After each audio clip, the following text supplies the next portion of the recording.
ওই ব্যবসায়ীর আবার নিয়ম হলো কোনো স্যার বলা যাবে না, কোনো বস বলা যাবে না। ওনার অফিসে শত শত স্টাফ, আমি কতবার গেছি গুলো শেষ করা যাবে না। ওখানে স্যার বললে ফাইন, খবর আছে, কেউ কাউকে স্যার বলতে পারবে না, সবাই সবাইকে ভাই বলবে, মালিকও ভাই, কর্মচারীও ভাই।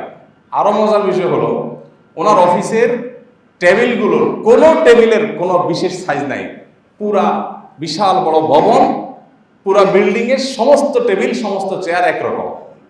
তো সেখানে ভাই ছাড়া কিছু বলার সিস্টেম নাই। এদেশেও কিছু ভালো মানুষ আছে, আমরা চিনি না, জানি না, বা তাদের কদর আমরা করতে পারি না।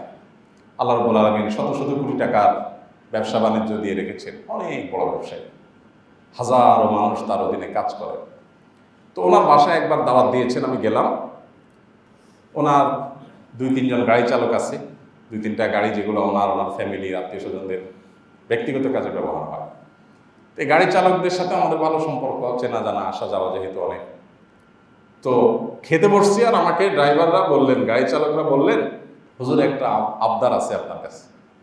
ভাই কি আবদার বলেন? ভাই সামনে বসা, বলে ভাইকে একটু বলেন গাড়িটা চেঞ্জ করতে হবে। এই পুরাতন প্রিমিয়াম প্রাইভেট কার নিয়ে আমরা ঢাকার বাইরে যেতে হয়, উনি গ্রামের বাড়িতে যান, উনি একজন পরিচিত প্রতিষ্ঠিত মানুষ, দেশের সম্পদ।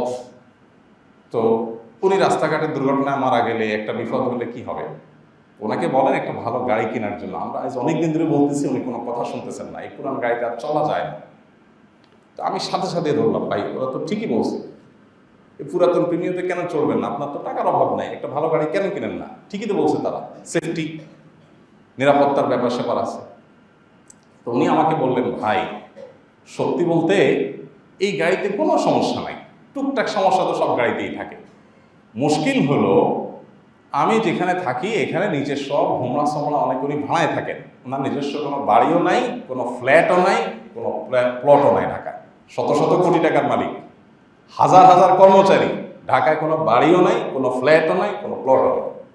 সম্প্রতি একটা জায়গা থাকার জন্য আমরা একসাথে একটা মাথা গোঁজার জন্য একটা জায়গা নিয়েছি, সেখানে অনেক মানুষ, 20 জন মনে হয়, এর মধ্যে উনিও আছেন। সেটা শুধুমাত্র দিনই কারণে একটা শেয়ার নিছেন, তাও আমাদের সাথে। তো আমি প্রসঙ্গত ওনাকে জিজ্ঞেস করলাম, ভাই নাই কেন, সমস্যা কি? একটা ফ্ল্যাট থাকার জন্য থাকতেই পারে। উনি বললেন যে ভাই ফ্ল্যাট মালিক বা বাড়ি মালিকের একটা ভাবসাব চলে আসে, অহংকার চলে আসে।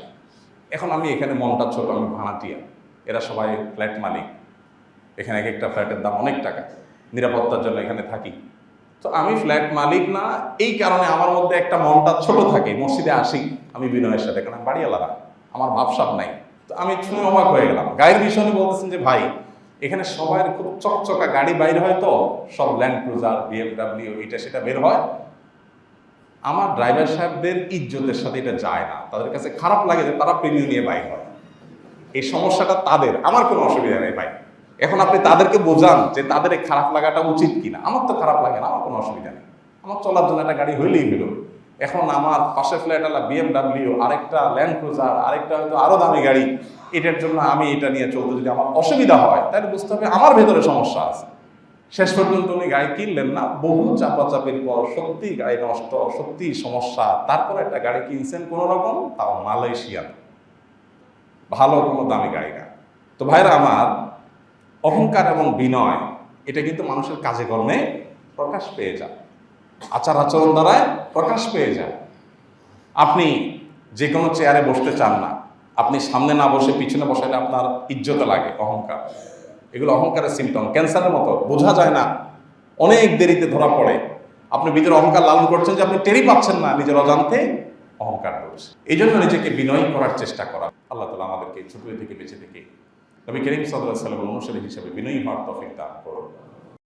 আস-সুন্নাহ ফাউন্ডেশন, উম্মার স্বার্থে সুন্নাহর সাথে।